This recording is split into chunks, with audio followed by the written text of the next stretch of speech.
David Shunker, former Assistant Secretary of State for Near Eastern Affairs. Welcome to النهار. Thanks, Mona Lisa. It's good to be with you. Thank you. David, Washington does not appear to be so strongly committed to pursuing a ceasefire in Lebanon. Actually, the effort to halt Israeli military escalation and achieve a ceasefire seem deadlocked. Could you briefly share your thoughts on current situation, especially regarding U.S. stance on a ceasefire in Lebanon? Yeah, thanks. Well, we saw yesterday, I think day before, Matt Miller, the State Department spokesman, said that the administration is supportive of Israel's efforts on the ground in South Lebanon to basically go after Hezbollah's weapons, to seal their tunnels, of which they have tens of miles, and to basically erode capabilities of Hezbollah in the south. And I think part of that is, historically, neither the LAF nor UNIFIL fulfilled 1701. Israel, too, didn't do its part of 1701, but certainly, the bulk of the resolution was not fulfilled. Any future ceasefire, I think the administration is hoping to base that on the implementation for real this time of 1701. But we don't have I think the administration doesn't have all the different elements arranged right now to the point that either the Israelis or the international community would trust that could actually be implemented. Whether that's an understanding from the Lebanese side that Hezbollah weapons are not any longer legitimate per the Bayan Wazari, the ministerial statement, or just a certain level of tolerance, either because the government doesn't want to do anything, whether they're intimidated, worried that they're going to be killed either by Hezbollah or attacked by Iran somehow. We saw how Prime Minister Mikati's body language when he sat with the foreign minister of Iran the other day. So it's pretty clear there's a lot of pressures on the government of Lebanon, such as it is. But I think the United States, understands that Israel was attacked a year ago, finally decided to go on the offensive after being attacked for 11 months.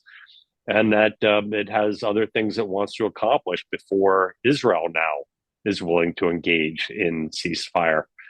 So there's, I think, a lot of things to arrange and a lot of understandings and commitments that have to be made from all sides, and we're certainly not there yet. But the Lebanese government seems committed to a ceasefire. Well, they're committed to a ceasefire. I think certainly Hezbollah wants a ceasefire. They've lost thousands of individuals, thousands of fingers, thousands of Radwan forces, huge amounts of weapons. The Jihad Council, the Shura Council, Hassan Nasrallah, his successor. Of course they want a ceasefire. They want a ceasefire so they can rearm, reconstitute, and go back to business as usual. But the question is whether the government of Lebanon, whether Hezbollah is willing to do a ceasefire that actually implements 1701 this time. And I think there is a growing impatience in the international community about the status quo in Lebanon. That some things have to change, whether that's implementation of 1559, whether that's just 1701. But I fear that absence of changes in status quo, South Lebanon will look very much like Syria does today, with Israel being indefinitely proactive in its self-defense, hitting Hezbollah positions on its border. Then what are the circumstances that might push the U.S. to push for a ceasefire or to pressure Israel for a ceasefire? think that the United States wants to see the Lebanese armed forces working with UNIFIL with the political support of the government of Lebanon to implement 1701. That is to actively search out Hezbollah weapons caches in the south of Lebanon, um, to destroy and dismantle Hezbollah positions in South Lebanon, to basically denude, erode the infrastructure in a systematic manner, and for the state of Lebanon to finally assert sovereignty over its own territory.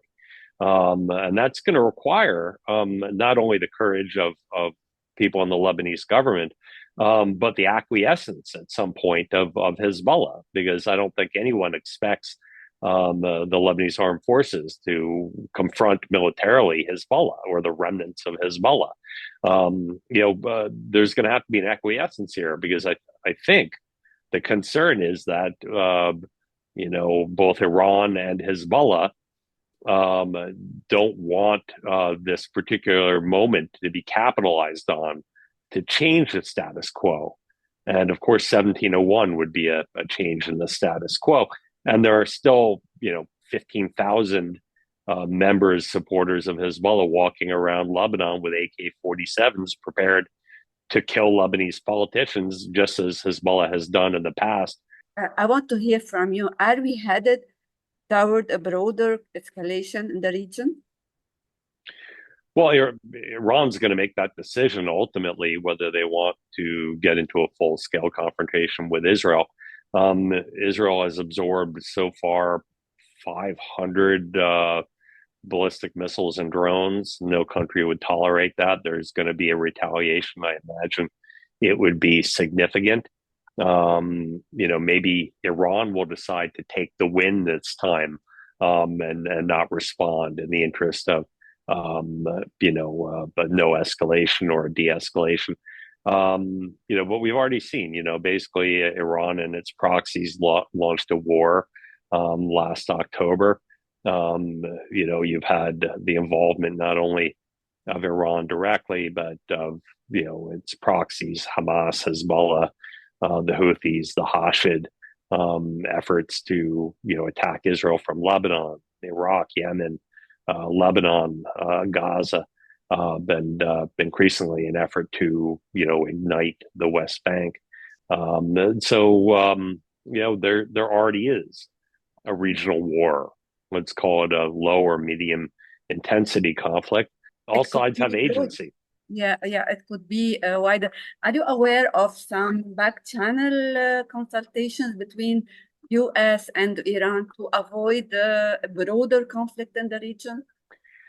Yeah, it wouldn't surprise me. I've heard stories about it. The United States has ongoing contacts, mediated contacts with the Iranians. I don't think there's a red phone that goes from Washington to Tehran, but there are contacts there ongoing. I know that this administration, the last thing they want 2-3 weeks before the election is a major escalation that could potentially drag the United States into the conflict. This is something the administration since last October is trying to avoid. But, once again, Israel's one party here, the party that initially got attacked.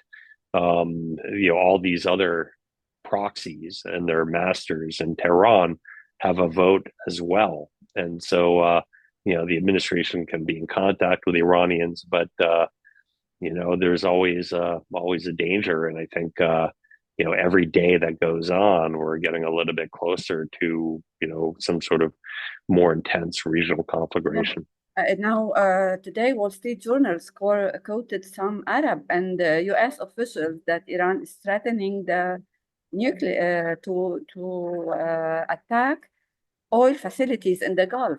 Yeah, I mean, so much for the Saudi-Iranian rapprochement here. Israel is an independent actor, and yet, just like the foreign minister of Iran came to Beirut and threatened the prime minister of Lebanon, and then is invited to speak on the steps of the parliament, or the Sarai, the Iranians who have, rapprochement with Saudi Arabia are threatening to attack Saudi Arabia, UAE, and Kuwait if Israel hits energy infrastructure. Clearly the Biden administration has reached out, encouraged Israel not to hit nuclear facilities or to target energy infrastructure. Israel will do what it sees as appropriate. I'm sure it's aware of these threats. Certainly doesn't want a spike in energy costs or some sort of shortage right now. But there are so many targets in Iran. I think Israel can be but creative and still demonstrate that it is no longer willing to tolerate Iran firing 500 missiles and drones into its country. What's your guess? Will it target the guards or the nuclear facilities or the oil facilities? Once again, I'm not a betting man. I think whatever it will be substantial. And no matter what it is, I'm sure Iran will declare a divine victory. For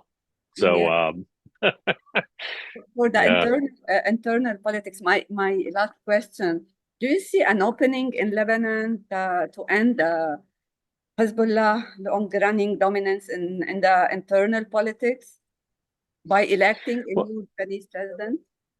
Yeah, I mean, so listen, I think a president is, something that would be nice for Lebanon. I'm not sure this will change the perennial dynamic in Lebanon, where Hezbollah is an intimidating factor. Not only does it have popular support, but those who don't support it, it kills or intimidates or threatens or drives out of the country. And that will persist. I think, the main thing here is that your government is going to have to decide that